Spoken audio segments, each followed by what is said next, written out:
Hello everyone, welcome to AI Basics series. I am thrilled to have you here. Today we are diving into the most important technology shaping our world right now, large language models or LLMs. You probably heard of them like ChatGPT, Gemini, Claude. These are all LLMs. By end of this presentation, you will understand what they are, how they work, why they matter, and where they're heading. So let's get started. Let me start with the question that probably brought many of you here. How do computers actually understand, respond to us like another human would? Think about it. You can ask your phone a complex question. It doesn't give you just a programmed response. It understands what you meant and context. It generates genuinely helpful answer. How is that even possible? For decades, this seems like a science fiction, but now it's not only possible, it's here. It's changing everything. That's why we are exploring today. We are going to explore the large language model, understand how they do what they do. Okay, so what exactly is large language model? At its core, LLM is an artificial intelligence system. It's trained on absolutely massive amounts of text data. We are talking hundreds of billions of words from books, websites, articles, code, repositories, all kind of text sources. Through that training, the model learns incredibly the social patterns, it learns how world related to each other, how ideas connect, how to understand the context. The result that AI system can understand and generate human-like language. It can write essays, code, poetry, explanation, whatever you ask for.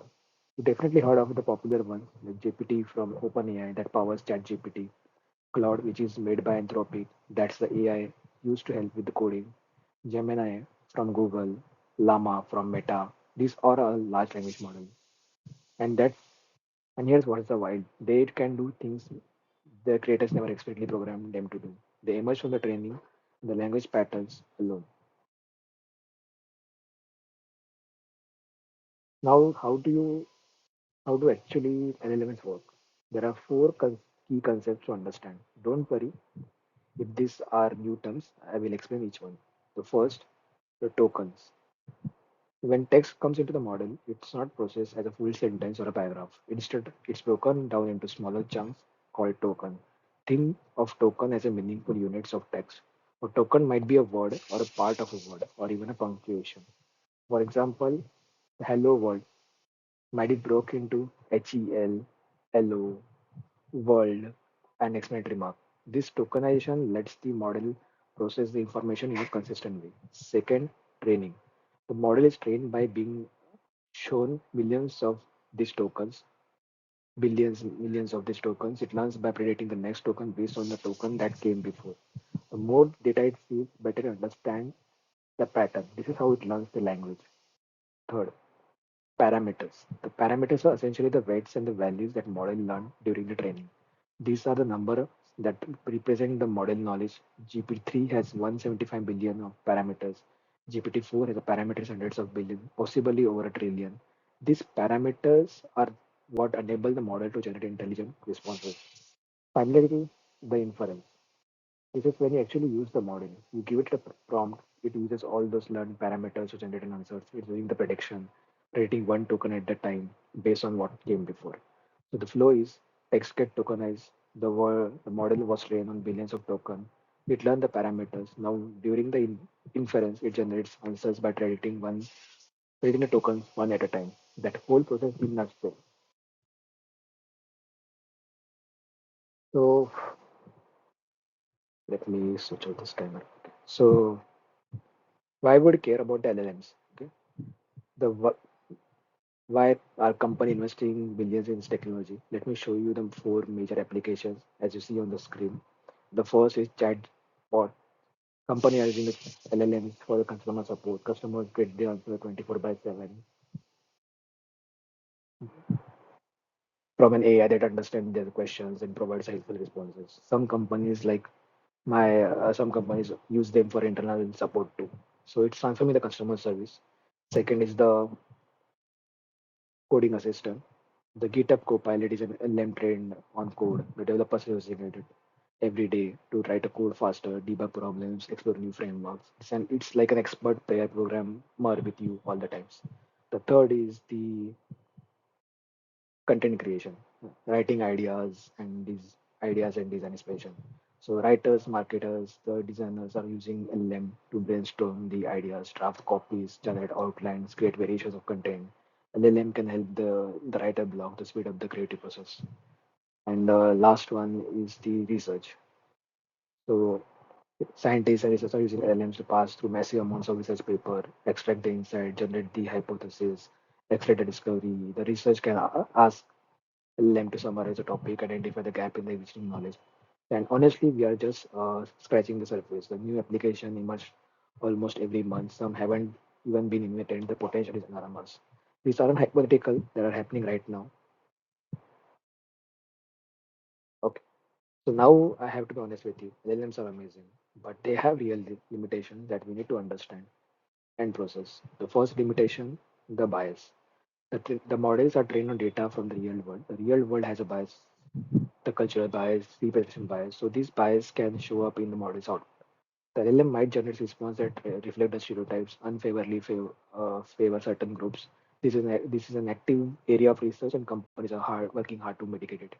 The second limitation is hallucination. It's actually a fascinating problem. Sometimes LLM will generate something that sounds completely confident, completely correct, and it's completely false. I call it hallucination because the model has imagined something that isn't true. So here's the first example. I asked LLM about the Eiffel Tower, and it completely told me that it's made of cheese, which is obviously not true. So by the way it is said, you might also almost believe it. This is dangerous, especially for the critical applications like medicine or law. The model is just predicting that should come the next based on the pattern, not reasoning about the facts. The third limitation is resource usage. So training a state-of-art LLM requires enormous amount of computational power. We are talking about the data centers running for weeks using massive amount of electricity. The environmental impact is significant and costs are enormous. Only the largest companies and well-funded research institutes can afford to train this model from scratch. These limitations are serious, but the good news is the AI community is actively working on all of them. Research is being done right now to reduce the bias, improve factuality, and making the training more efficient. As the technology matures, we will see this problem decrease.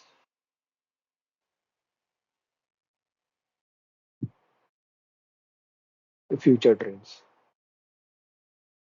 Looking ahead, there are two major trends are seeing in the LM space. The first trend is agentic AI. Right now, when you use the chat GPT, you prompt it once, it gives you answer and that's it. But the next frontier is an AI system that can reason autonomously, plan multi-step solution and execute the task without constant human prompting. Imagine an AI system that you say, find the best flight from the New York to Tokyo within my budget, book it, arrange the ground transport, send me the itinerary. That the AI will break down into steps, execute one, handle unexpected problems, and do all of that without asking you at each stage. That's agentic AI, and it's already there.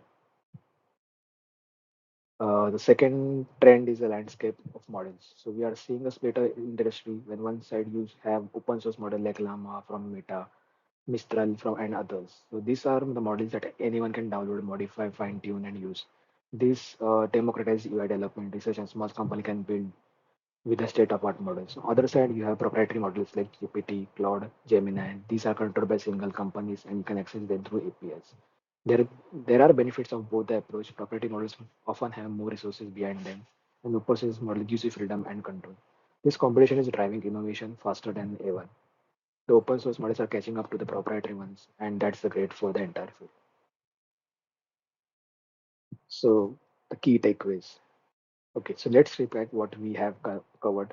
The large language models are AI system trained on massive amount of text. They understand the generate human-like language and through a process of tokenization, training, parameter, learning, and inference. They're powerful tools with the real limitations like bias, hallucination, and resource requirement. The key takeaways in the LLMs are incredibly powerful, but they are not magic.